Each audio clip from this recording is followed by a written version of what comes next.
Okay guys, so you guys have seen me rebuild these glow igniters here with, let's see here, these kind of batteries, sub C. Now someone was asking where I got these from, and I made a video explaining it. Is you take one of these 6800 packs, right, milliamp hour, 7.2 volt nickel metal hydride, rechargeable. It doesn't matter if it's a Tamiya plug. Excuse me, I'm just getting over a chest cold. Sorry, headphone users. Anyways, so get yourself one of these guys. Make sure it's not charged. And then just basically take yourself an X-Acto blade and split it, and you will find what looks like a bunch of sticks of dynamite inside there. And these are just have a little tab in the center. You can just break them off. You can see where it was stuck there, right there and there. And then what you do is you just open this guy up, right? I think I've explained this before. I'll get into the other part of it here in a minute. So, as you can see, it doesn't matter if the plastic coating's on there or not. But, yeah, you just stick it in there. This side right here is positive, so that face is down. The whole body is negative, obviously. It will work if you put it in backwards, but if you go to charge it, things might get really, well, things might blow up. But anyway, so someone was saying, well, I have a, for fuck's sake, come on now. So, someone was saying, well, I have a Sonic Tronics igniter. You know, how do you replace the battery in one of these? That's pretty easy, and I'll show you. So you need a soldering iron. Here's my 1.5 inch, right? This is for airplane engines. I mean, you can use both of them. This was the barrel length is shorter. So you just stick, because airplane engines don't have a big cylinder head on them, like an RC car does.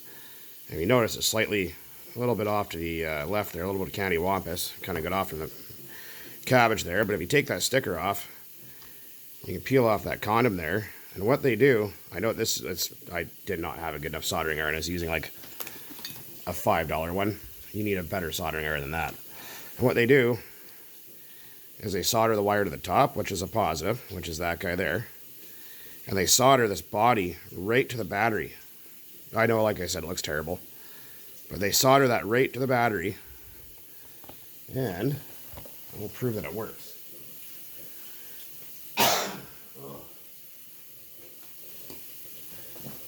So you need a good, like a really good soldering iron. And as you can see, click that on there. Bam, works perfectly fine. An OS cylinder head, but it doesn't matter. It's just there for testing purposes. Because the original battery that was in there was so old, because this glow igniter is like 25 years old.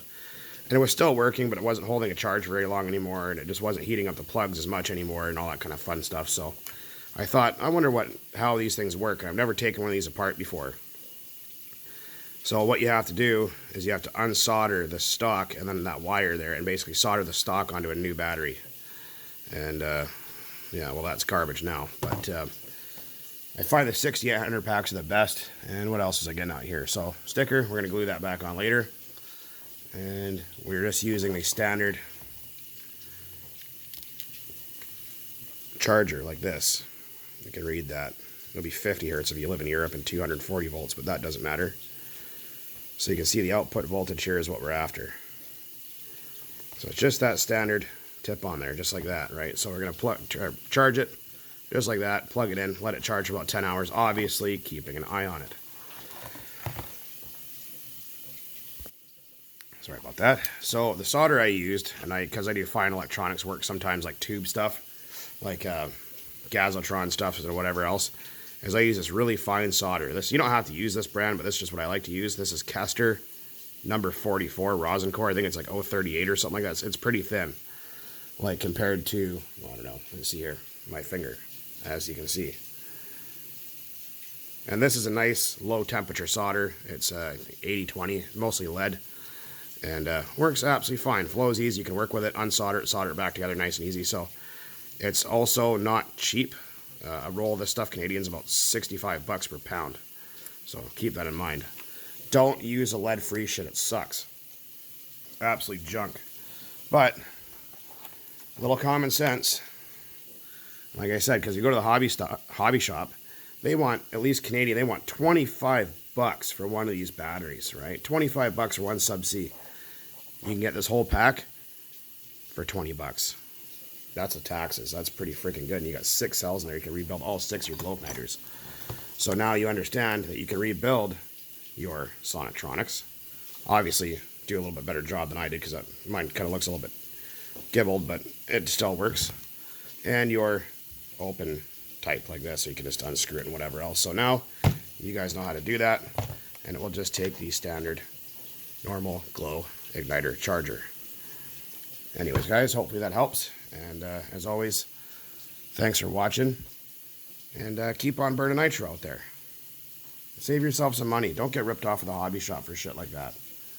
Fucking ridiculous. Anyways, guys, happy Monday.